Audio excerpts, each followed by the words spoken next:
Halo pemirsa, kembali lagi bersama saya Katarina Amelia di Wanyu Sore. Pemirsa, kericuhan demo di sekitar gedung DPR mendapat tanggapan dari Wakil Ketua Komisi 3 DPR Ahmad Saroni. Ia mendukung penuh tindakan polisi yang menangkap massa dan menegaskan penegakan hukum harus tegas, termasuk terhadap pelaku di bawah umur. Informasi lainnya pemirsa, rencana aksi unjuk rasa buruh di depan Istana Negara hari ini batal terlaksana. Sekitar 10.000 buruh dari Koalisi Serikat Pekerja dan Partai Buruh berfokus menggelar aksi di depan gedung DPR RI Senayan, Jakarta. Pemirsa, inilah Wanyu Sore selengkapnya.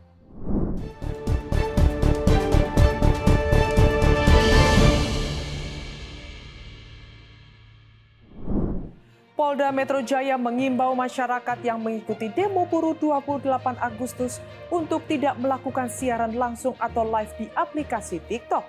Himbauan ini disampaikan sebagai upaya mencegah penyebaran provokasi dan menjaga ketertiban selama aksi berlangsung.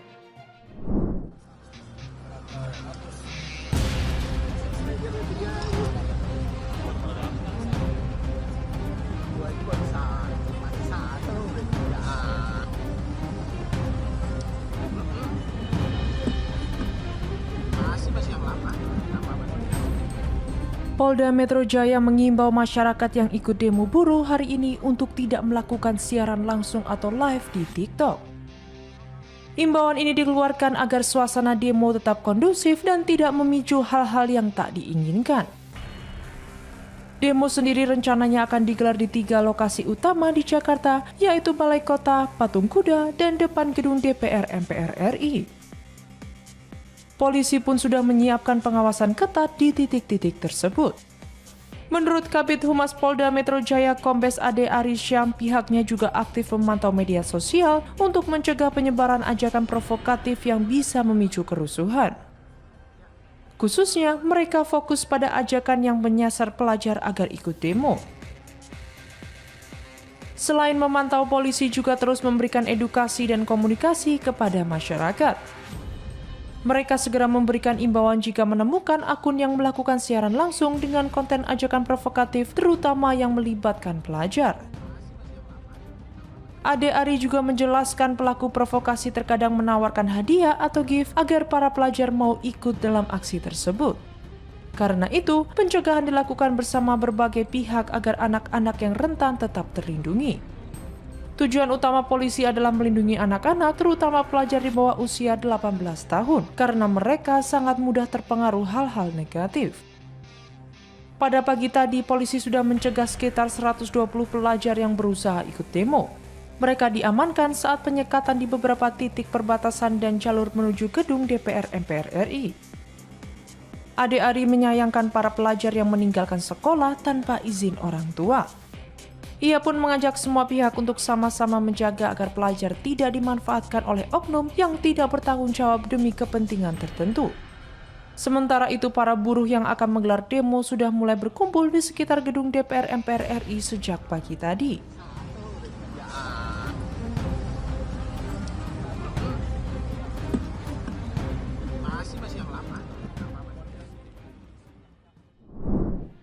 Rencana aksi unjuk rasa besar-besaran buruh yang sedianya digelar di depan Istana Negara hari ini 28 Agustus batal dilakukan. Sekitar 10.000 buruh yang tergabung dalam Koalisi Serikat Pekerja dan Partai Buruh KSPPB akhirnya berkonsentrasi di depan gedung DPR RI Senayan, Jakarta.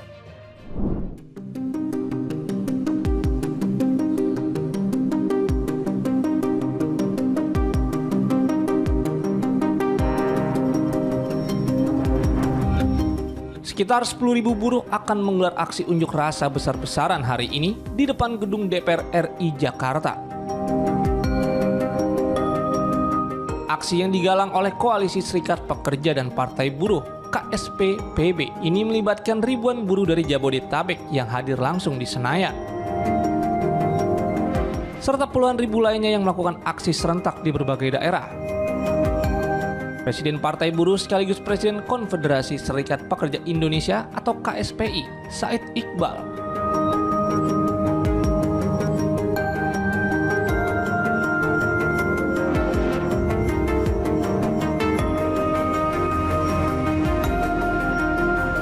Ia menyampaikan bahwa aksi hanya akan berlangsung di depan DPR RI karena keterbatasan waktu, sehingga rencana aksi di depan Istana Negara dibatalkan. Said Iqbal menegaskan bahwa aksi akan berjalan damai dan tertib, dan menyerukan agar seluruh buruh menjaga kedamaian tanpa kericuhan maupun kekerasan. Ia juga mengingatkan bahwa perjuangan buruh harus bebas dari intimidasi atau tindak bullying terhadap pihak lain. Dalam aksi ini, buruh akan menyuarakan 6 tuntutan utama, antara lain kenaikan upah minimum tahun 2026 sebesar 8,5 hingga 10,5%, penghentian PHK dan penghapusan sistem outsourcing, serta reformasi pajak perburuhan.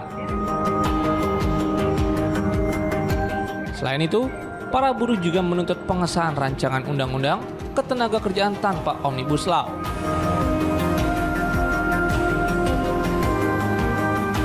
Pengesahan RUU perampasan aset untuk pemberantasan korupsi dan revisi RUU Pemilu menjelang Pemilu 2029.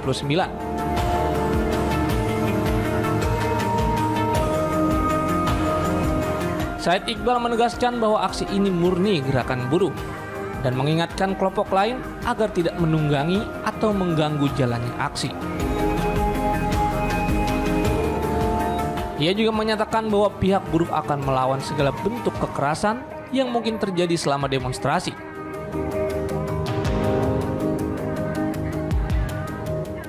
Said meminta agar aksi tetap terjaga kondusif dan semua pihak menghormati tujuan perjuangan buruh yang ingin memperjuangkan hak secara damai.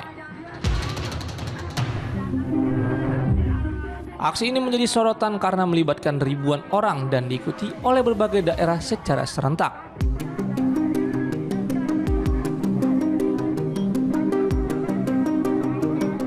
Sehingga pengamanan dan pengawasan dari aparat kepolisian menjadi perhatian utama untuk memastikan aksi berjalan lancar. Wakil Ketua Komisi 3 DPR Ahmad Sarroni mendukung penuh tindakan polisi yang menangkap massa demo yang membuat kericuhan di sekitar gedung DPR. Ia menegaskan penegakan hukum harus tegas, termasuk terhadap pelaku di bawah umur, guna menjaga ketertiban dan menekan premanisme.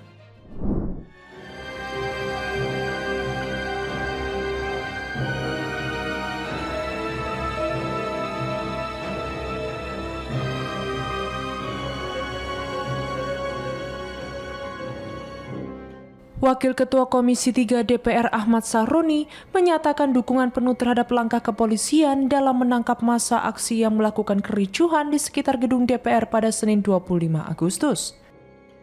Sarroni menegaskan bahwa tindakan tegas terhadap pelaku anarkis, termasuk yang masih di bawah umur, menurutnya hal tersebut perlu dilakukan demi menjaga ketertiban dan menekan praktik premanisme di Indonesia.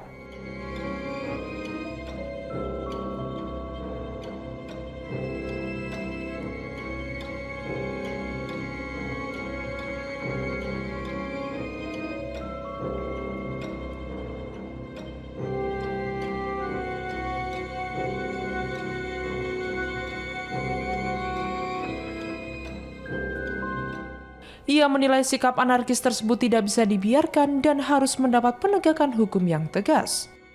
Sarroni menyatakan bahwa aparat kepolisian telah menunjukkan sikap profesional dalam mengawal jalannya unjuk rasa pada Selasa 26 Agustus.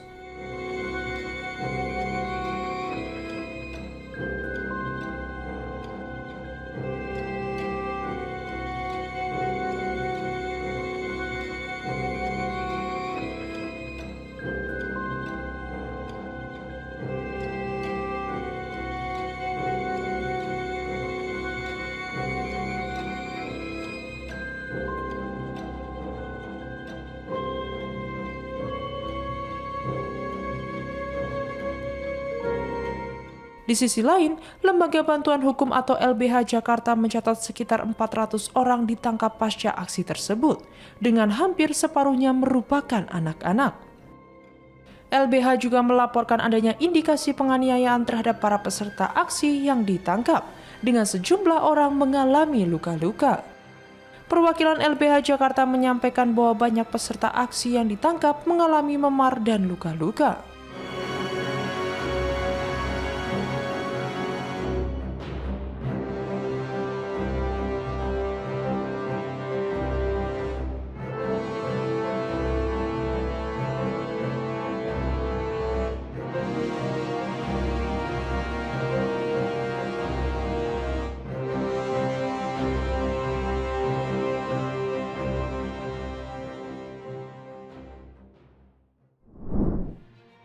Aksi unjuk rasa mahasiswa Universitas Sumatera Utara di depan gedung DPRD Sumut Selasa 26 Agustus sempat memanas setelah aparat menghalau massa yang ingin masuk ke area gedung. Demonstrasi yang menyoroti isu tunjangan dewan dan transparansi anggaran ini diwarnai lemparan batu dan tembakan water cannon oleh polisi.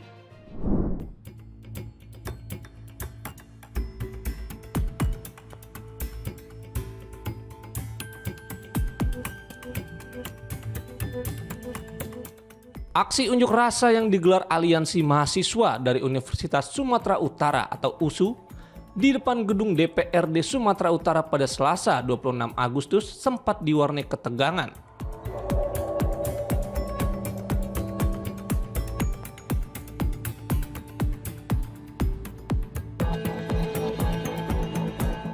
Demonstrasi yang dimulai sekitar pukul 14.00 waktu Indonesia Barat itu membawa sedikitnya 12 tuntutan.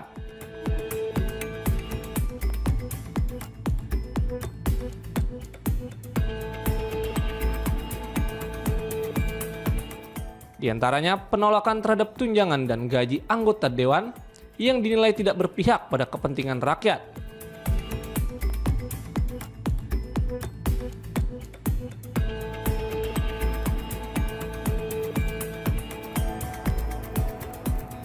Hingga menjelang sore, massa masih bertahan di lokasi aksi. Sekitar pukul 16:45 waktu Indonesia Barat.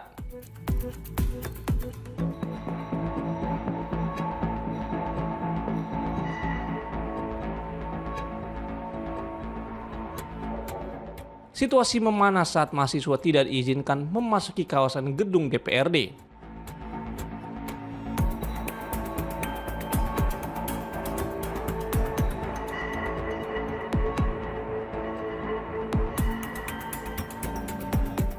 Ketegangan pun pecah setelah sejumlah peserta aksi melemparkan batu ke arah aparat keamanan yang berjaga.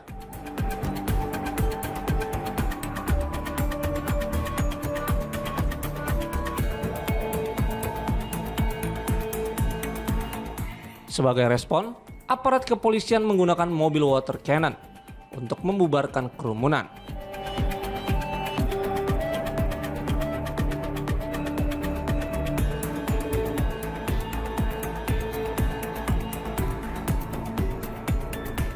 Tak berselang lama, sebagian peserta aksi mulai meninggalkan lokasi.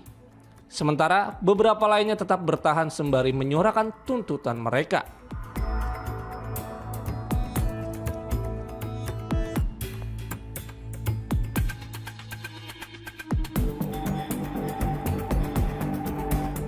Hingga berita ini ditulis, belum ada laporan korban luka dari kedua belah pihak.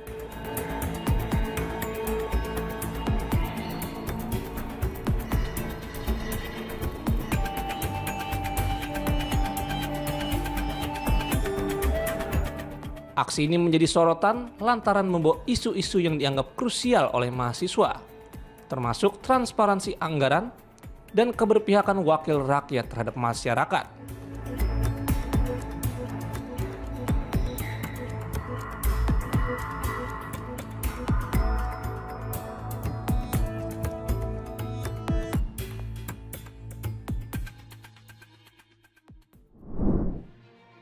Bupati Pati Sudewo menjalani pemeriksaan selama 7 jam di gedung KPK terkait dugaan korupsi proyek jalur kereta api Solo Balapan, Jawa Tengah. Usai diperiksa, ia membantah pernah mengembalikan uang hasil korupsi dan menegaskan dana 3 miliar rupiah yang disetor ke KPK berasal dari pendapatannya sebagai anggota DPR.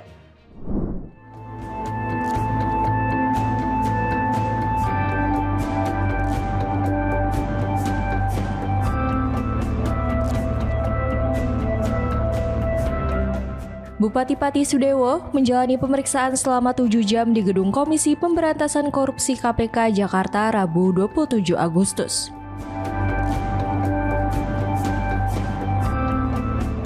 Usai diperiksa, ia membantah pernah mengembalikan uang kepada KPK terkait kasus dugaan korupsi proyek pembangunan jalur kereta api di wilayah Jawa Tengah Solo Balapan.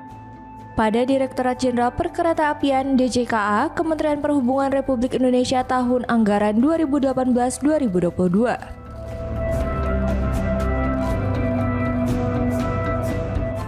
Sudewo disebut menerima komitmen fee saat masih menjabat sebagai anggota DPR. Ia juga tercatat pernah mengembalikan uang sekitar 3 miliar rupiah ke KPK, namun ia mengklaim dana tersebut merupakan hasil pendapatannya selama menjadi anggota dewan, bukan terkait proyek kereta api.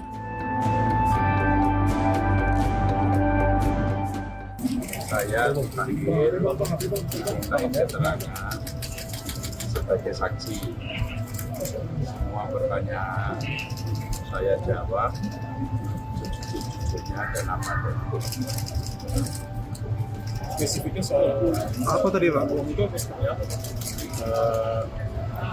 Kalau soal uang itu juga ditanyakan dan itu sudah dijelaskan di dalam pemeriksaan kira-kira 2 tahun yang lalu bahwa itu adalah uang pendapatan dari DPR. Semua rinci, ada pemasukan, pendapatan, ada pengeluaran. Jumlah pertanyaan ada berapa Bapak? Pertanyaannya tidak ingat saya berapa jumlah. Kurang lebih berapa Pak? Enggak ingat. Banyak atau dikit Pak? Berdiri. Terima kasih ya. Pak, terkait surat banyak desakan buat Bapak mundur, Bapak siap mundur nggak Pak dari jabatan Pak? Iya Pak, terkait surat Pak.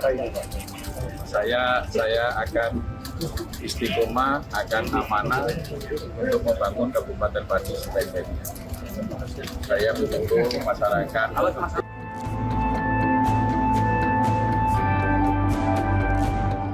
Juru bicara KPK Budi Prasetyo menjelaskan pemeriksaan Sudewo difokuskan pada pengetahuannya mengenai proyek jalur kereta api di Jawa Tengah, khususnya wilayah Solo Balapan, serta dugaan aliran dana dalam perkara tersebut. Budi menegaskan status Sudewo dalam pemeriksaan ini masih sebagai saksi. Sudewo semula dijadwalkan diperiksa KPK pada Jumat 22 Agustus pekan lalu, namun absen karena memiliki agenda lain.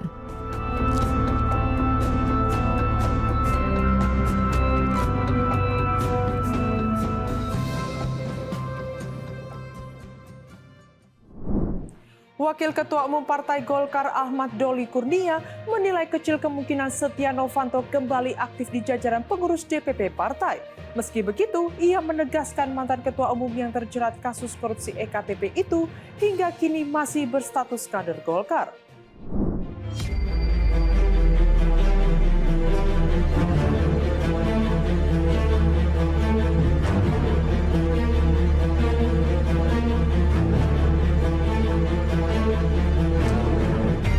Wakil Ketua Umum Partai Golkar Ahmad Doli Kurnia menilai kecil kemungkinan mantan Ketua Umum Setia Novanto atau Setnov yang merupakan terpidana kasus korupsi IKTP kembali aktif sebagai pengurus Dewan Pimpinan Pusat DPP Partai. Doli di Istana Kepresidenan Jakarta, Rabu 27 Agustus, mengatakan bila Setnov kembali aktif sebagai pengurus partai, maka berada posisi dewa-dewa. Meski begitu, Doli menegaskan Setnov hingga kini masih berstatus kader Partai Golkar. Ia menyebut partai tidak pernah memecatnya meski terjerat kasus korupsi. Menurutnya, tidak ada larangan bagi Setnov untuk masuk kembali ke jajaran kepengurusan selama kebutuhan dari pimpinan partai. Setia Novanto telah bebas bersyarat dari Lapas Sukamiskin, Bandung, Jawa Barat. Kepala Kanwil Ditjen Permasyarakatan Jawa Barat, Kusnali, menegaskan pembebasan itu bukan bebas murni, melainkan bebas bersyarat. Kebebasan Setnov didapat setelah Mahkamah Agung mengabulkan peninjauan kembali atau PK yang diajukannya. Putusan Mahkamah Agung mengurangi masa hukuman Setnov dari 15 tahun menjadi 12,5 tahun penjara.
Persib Bandung resmi merekrut gelandang timnas Indonesia Tom Haye.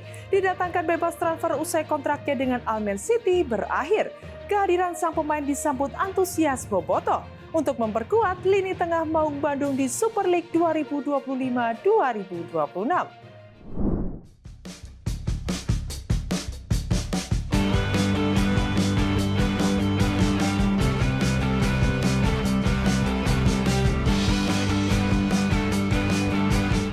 Teka-teki masa depan gelandang timnas Indonesia Tom Haye akhirnya terjawab.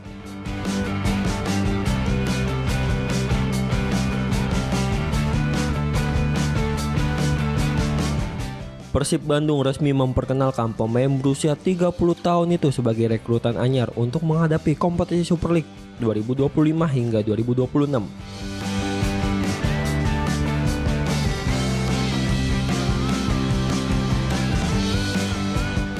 Pengumuman perekrutan dilakukan dengan cara unik.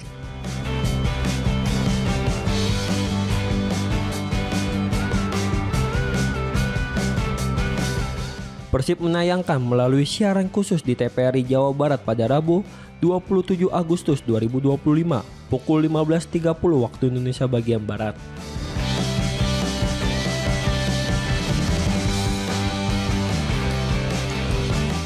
Dalam tayangan itu, Maung Bandung memperkenalkan dua pemain sekaligus yakni Federico Barba dan Tom Haye.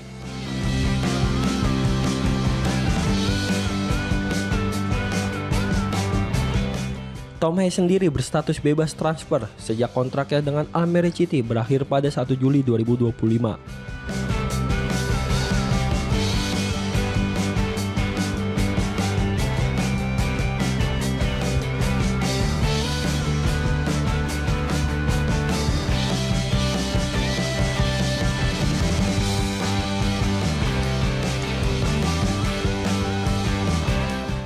Meski sempat didekati sejumlah klub Belanda dan bahkan dikaitkan dengan Bangkok United Thailand, ia memilih melanjutkan karir di tanah air bersama Persib.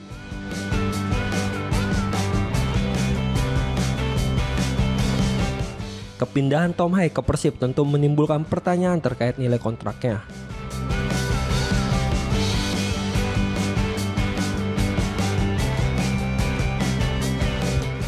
Pasalnya, ia sempat menjadi salah satu pemain dengan harga pasar tertinggi di skuad Garuda ketika pertama kali bergabung pada pertengahan 2024.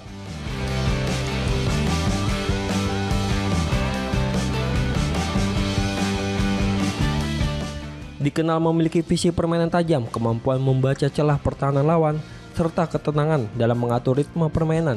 Kehadiran sang pemain diyakini akan memperkuat lini tengah Persib.